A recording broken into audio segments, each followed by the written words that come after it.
इसी के साथ कॉलर्स जुड़ गए हैं, उनसे बात कर लेते हैं। जयपुर से हैं रुक्मणी जी, स्वागत है आपका। हाँ, मैं जयपुर से बोल रही हूँ। मेरी 65 एज है और मेरे ना दर्द रहता है कमर में। कब से दर्द है ये? ये डेढ़ साल 2 साल हो जाएंगे अभी जी। अच्छा रुक्मणी जी, देखिए ये दर्द और 1.5-2 साल हो गए, क्या दवा आपने नहीं ली होगी? एक तो ये इलाज है, आप दवाओं के नाम भी आपको याद हो जाते हैं कि दर्द हो तो ये दवा खा लो। हर पढ़ा लिखा आदमी दर्द की दवाओं के बारे में जानता है, लेकिन कब तक खाओ? ये फिर दर्द की दवाएं भी नुकसान देने लगती हैं। अगर 15 दिन से ज़्यादा लगातार इस्तेमाल की जाएं तो इनके नुकसानदेह असरात हमारी बॉडी को होते हैं और फिर दूसरी बीमारियां भी शुरू हो सकती हैं। और एक इलाज मैं जानता हूं जो आपको शेयर करता हूं। देखिए ये इलाज एक तो रॉ मटेरियल है। रॉ मटेरियल यानी कच्ची दवा। तो देखिए ये ले लीजिए आप अपने किचन से धनिया, इसका खूब बारीक पाउडर बना लें, यानी मिलावट का ना हो, आपको भरोसे का होना चाहिए। और एक आता है गौनसिया, ये मेरे अनुभव में दुनिया की सबसे बेहतरीन रॉ मटेरियल है, जिससे मेरे साथ जो जुड़े हुए लोग हैं, पता नहीं आप पहले से जुड़ी हैं या नहीं, उनको फ़ायदा होता है तो मुझे बहुत अच्छा लगता है। लेकिन अभी ये परेशानी आने लगी कि ये भी नकली मिलने लगा। तो असली दवाएं अगर आप हासिल करें, जो भी मैं बताऊं, धनिया भी भरोसे का हो और गोंद स्याह मतलब काला या काला गोंद कह लीजिए, ये सिर्फ 100 ग्राम ख़रीद लें असली। ये अगर असली मिल गया तो 15-16 रुपये रोज़ का इलाज है। और आधा ग्राम सुबह, ये रॉ मटेरियल है, इसको पाउडर बना लें। आधा ग्राम सुबह नाश्ते के बाद 1 चम्मच धनिया के साथ, और आधा ग्राम शाम को 1 चम्मच धनिया के साथ। ये मेरा अनुभव है कि ये ख़त्म नहीं हो पाता नुस्खा, और मरीज़ को फ़ायदा होना मुमकिन है। कॉलर है इंदौर से कर्नल वर्मा जी, स्वागत है आपका। नमस्कार। नमस्कार। कैसे हैं मैडम? जी हम अच्छे हैं, आप बताएं। आप तो बढ़िया। आदाब हकीम साहब। आदाब, जय हिंद कर्नल साहब, वेलकम। आप कैसे हैं? मैं भी ठीक ही हूँ, आप बताएं। बस दुआ में याद रखना हमें भी। 2 सवाल है हमारे। जी इरशाद।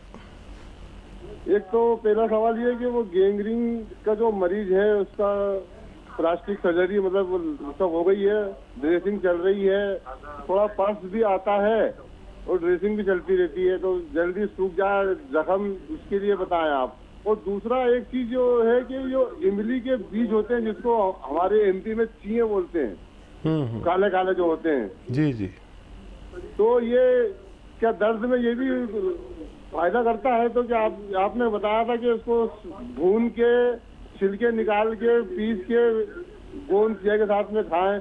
तो छिलके निकालने का एक आसान तरीका ये भी होता है कि उनको भिगो दिया जाए तो छिलके निकल जाते हैं, फिर भिगो के छिलके निकाल के फिर सुखा के फिर भून के पाउडर बनाएं, तो ये ज्यादा फायदा रहेगा कि छिलके सहित भून के पाउडर बनाएं? ठीक है ठीक है जी। अच्छा देखिए, ये इतना सख्त जान होता है इमली का बीज, इसे हम तमर हिंदी कहते हैं, तमर हिंदी। इमली का बीज आम ज़बान में कहते हैं कि ये भिगोने के बाद इसका छिलका बड़ा मुश्किल से उतरता है, और इसको अगर भून लिया जाए तो फिर अगर धीरे धीरे मारा जाए इस पर तो छिलका अलग हो जाता है। आसान तरीका मेरी नज़र में ये है। अच्छा, भला का ताकतवर है और सस्ता भी बहुत होता है, इसे कोई नहीं पूछता, और इसको आप ले सकते हैं। और वही इसका 2 ग्राम खुराक होनी चाहिए, इसके पाउडर की 2 ग्राम खुराक, और आधा ग्राम गौनसिया तो और भी तेज़ काम करता है। ये आपने सही जगह समझे आप, और आप हर बात याद रखते हैं, तो ये अच्छी ताकतवर चीज़ है। ये उनको जो महिलाओं को जो वाइट डिस्चार्ज होता है उसके काम में भी आती हैं। उसके लिए इसबगोल की भूसी के साथ हम वज़न खाते हैं और बहुत सारे रोगों में ये काम आता है, लेकिन क्योंकि ये सस्ता इतना आता है तो लोग इसको ज़्यादा अहमियत नहीं देते, और अगर इसको अहमियत दी जाए तो ये भी कई रोगों में काम करता है।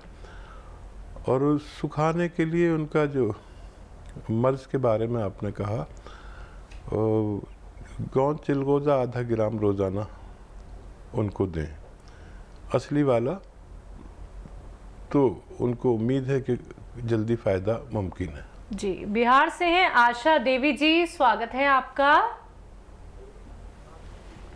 हेलो। हेलो। हाँ आशा जी बताइए। जी मेरी मम्मी को ना डिनाई हो गया है। क्या हो गया है? डिनाई हो गया है। पहले छोटे छोटे से फुंसी जैसा होता है, फिर पूरे पेट में फैल जा रहा है, बहुत खुजलाता है। जी, पूरी बॉडी पर है क्या? फेस में हो गया है। फेस में, अच्छा कोई बात नहीं। मम्मी की एज बता दीजिए, मम्मी सुन रही है, मुझे आवाज़ आ रही है। 40 साल है। तो देखिए एक आसान इलाज है, जिनको भी बच्चियों को हो या बड़ों को हो, वहाँ से दाने फुंसियाँ सी निकलती हैं, तो बड़ा आसान इलाज है। ये जो अलसी आती है, अलसी, इसको हल्का सा भून कर पाउडर बना के रख लें। और एक आता है सफ़ेद गोंद मोरिंगा, असली वाला लें, नकली बहुत मिलता है। तो 1 ग्राम सफ़ेद गोंद मोरिंगा और 2 ग्राम अलसी रोज़ाना पानी से, नारियल पानी से या बग़ैर चर्बी के दूध से देना शुरू करें। कुछ दिन देने से उनको फ़ायदा होना मुमकिन है। पंजाब से हैं लता जी, स्वागत है आपका। नमस्कार मैडम जी। जी नमस्कार।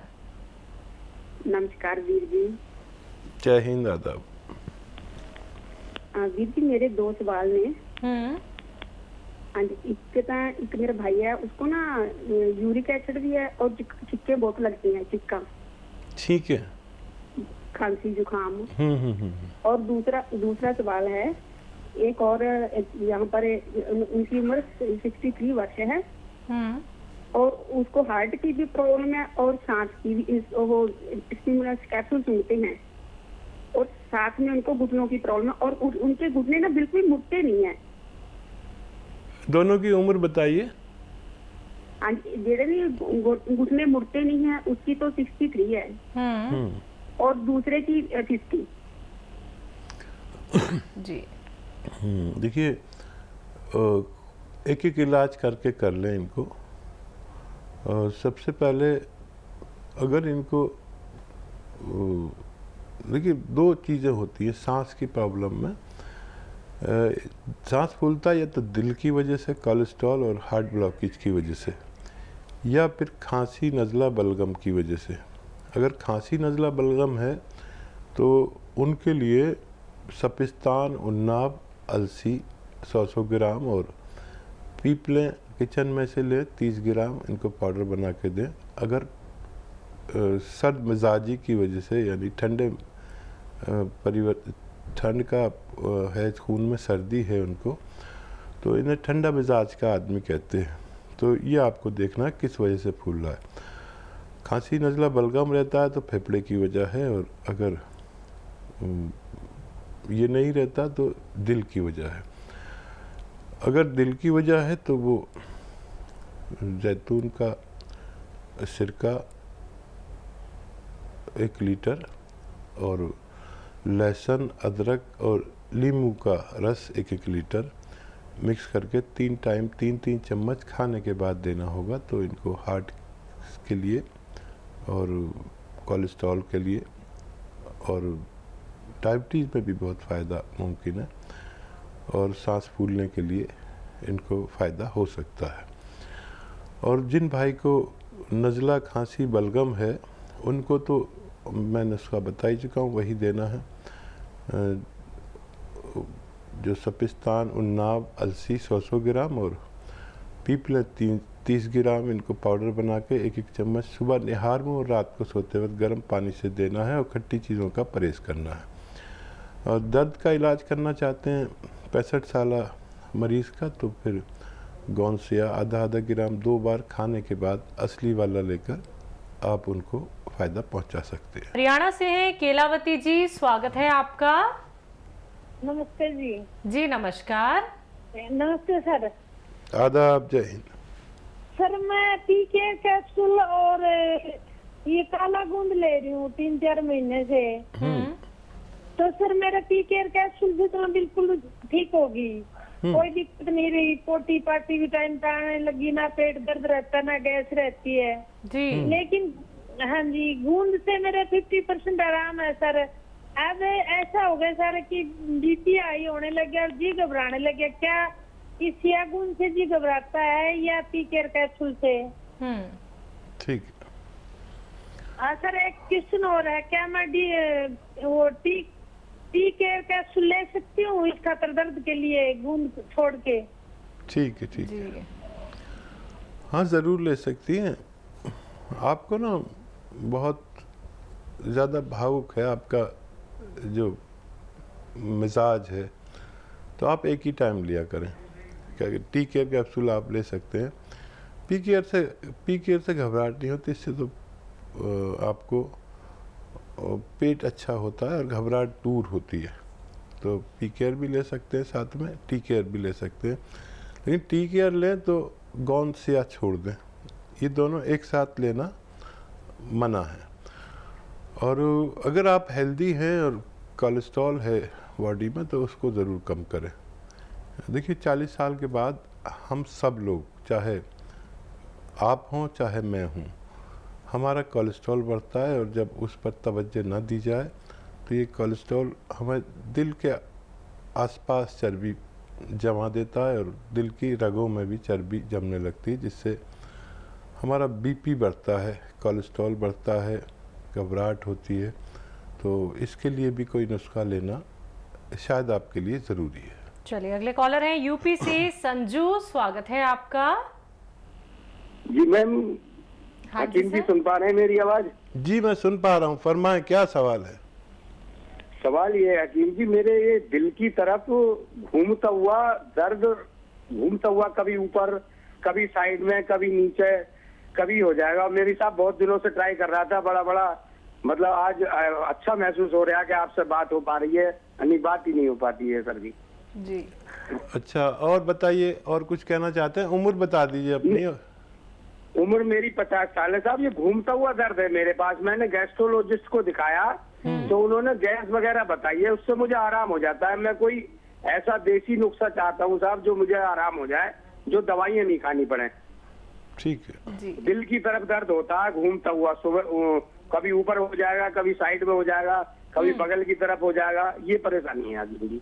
ठीक है, बहुत शुक्रिया, आपसे बात हो गई। हमें बात हो नहीं पाती सबसे, एक प्रोग्राम 25-30 लोगों से बात कर पाता हूँ तो शिकायत रह जाती है। मैं माफ़ी चाहता हूँ आपसे इसलिए। और दिन में 5-6 प्रोग्राम करता हूँ तो 100-150 लोगों से बात हो पाती है। और ये हमारी कमी नहीं, मजबूरी है। अच्छा देखिए, बड़ा अच्छा नुस्खा है, आपके किचन में है। ये जो धनिया है ना, इसको खूब बारीक पाउडर, भरोसे का, मतलब मिलावट का ना हो। मिलावट का होगा तो काम अच्छा नहीं करता। धनिए का पाउडर बना लें और इसको